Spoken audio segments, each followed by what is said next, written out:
Have you ever walked into a restaurant with your partner and instinctively chosen where to sit? That split-second decision reveals far more about your relationship than you might think. Your seating position isn't random. It's a psychological blueprint of power, intimacy, and connection. In this video, we're diving deep into what restaurant seating positions say about your relationship dynamics. Stay until the end, because number 5 will completely change how you see your next dinner date. Let's start with side-by-side seating, the "we're in this together" position. When couples choose to sit on the same side of the table, it signals united front energy. Psychological research shows this position indicates high alliance and bonding. You're literally facing the world together rather than facing each other.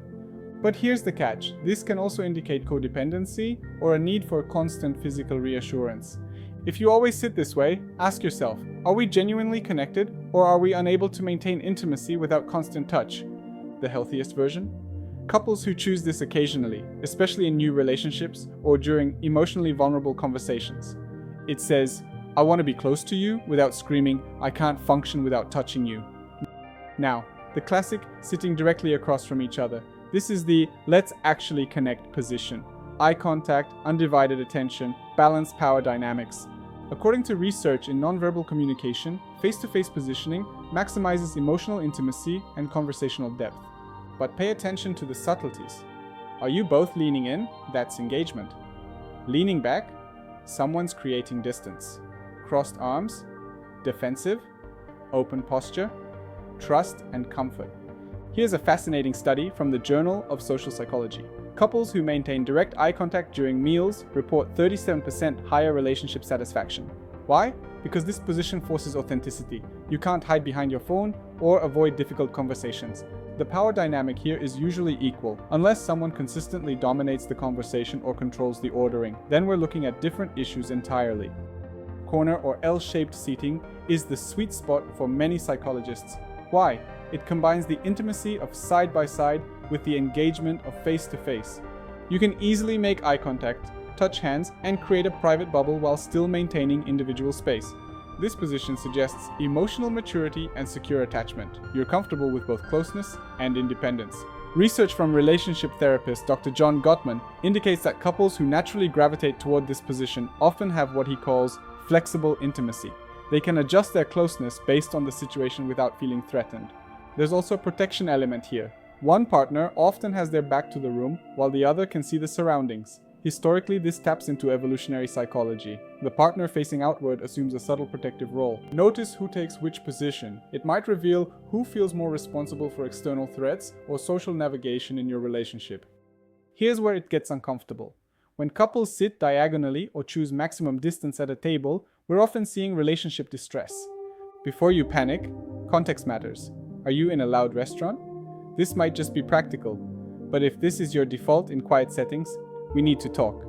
Psychological distance often mirrors emotional distance. A study published in the Journal of Nonverbal Behavior found that couples in conflict or experiencing emotional disconnect instinctively create physical barriers, including seating distance. Watch for these red flags: avoiding eye contact, body turned away, phone constantly in hand, minimal touching or reaching across the table. These aren't just positions, they're psychological shields. But here's the hopeful part. Awareness is the first step. If you recognize this pattern, it's an invitation to reconnect, not a death sentence for your relationship. Sometimes we just need to physically close the gap to remember why we're together. Now let's talk about who decides where you sit. This is equally revealing. Does one partner always take the lead? Do you discuss it? Or do you naturally flow into positions without thinking? In relationships with balanced power dynamics, seating decisions are often mutual and unconscious. You just know where to go. But if one partner consistently controls this choice, especially if they always position themselves with the power seat, back to wall, facing room, controlling the view, you might be looking at subtle dominance patterns. Social psychologist Dr.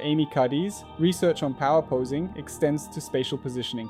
People who feel more powerful in a relationship instinctively take positions of control. Better views, more space, strategic positioning. Here's a self-check. Next time you're at a restaurant, pause before sitting. Notice who moves first, who follows, whether there's any discussion or negotiation. Is it always the same pattern? Your answer reveals a lot about who holds subtle power in your dynamic.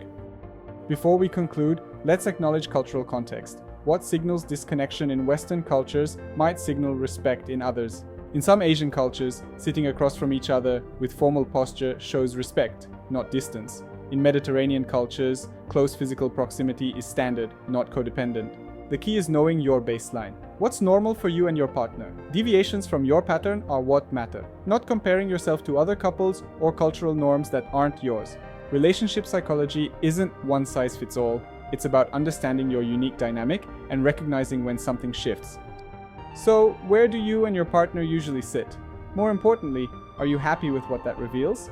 Here's the beautiful truth. Awareness creates choice.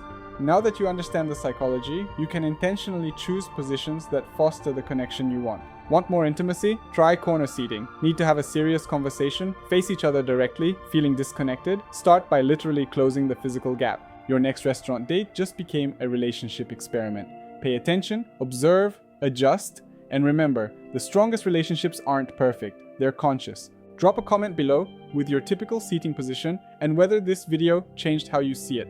And if this opened your eyes, subscribe for more psychology content that makes you see everyday moments differently. Your relationships will thank you.